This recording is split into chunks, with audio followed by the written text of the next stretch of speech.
Marcia, thank you. Several Timbers fans are being banned from games for waving what Major League Soccer views as political signs. That's according to the Timbers Army, which now plans to protest at the next match. Fox 12's Audrey Wheel is breaking all of this down for us and is talking to fans. She joins us live at Providence Park tonight with the latest. Audrey?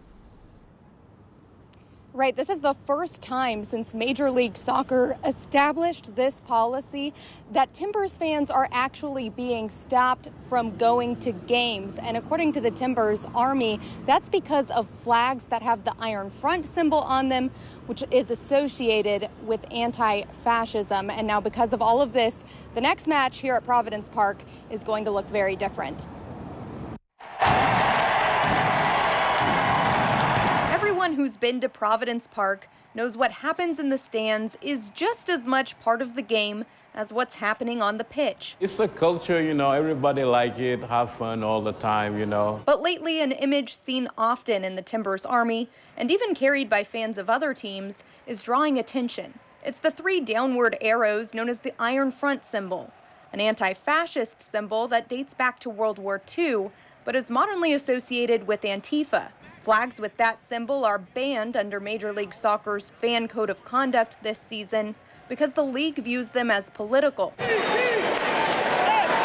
2 weekends ago, the Timbers played the Sounders, and we know fans were warned at that game for displaying the symbol. Then at last weekend's match at Providence Park, fans raised the flag again, and the Timbers Army tells us several were issued 3-game bans because of it. Here at a popular Timbers sports bar, people aren't too happy about that. We had a world war to defeat fascism, and if you're not an anti-fascist, you're a pro-fascist.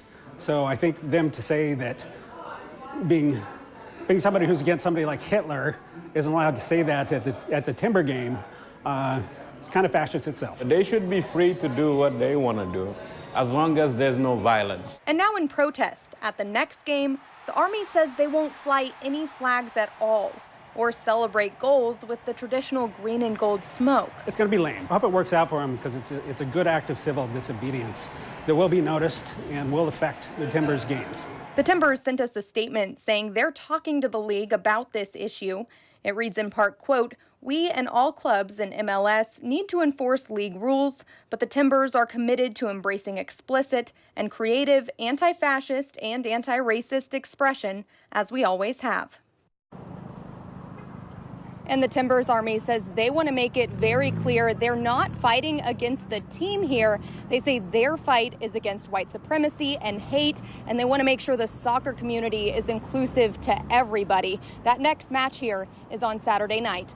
Live from Providence Park, Audrey Wheel, Fox 12 Oregon.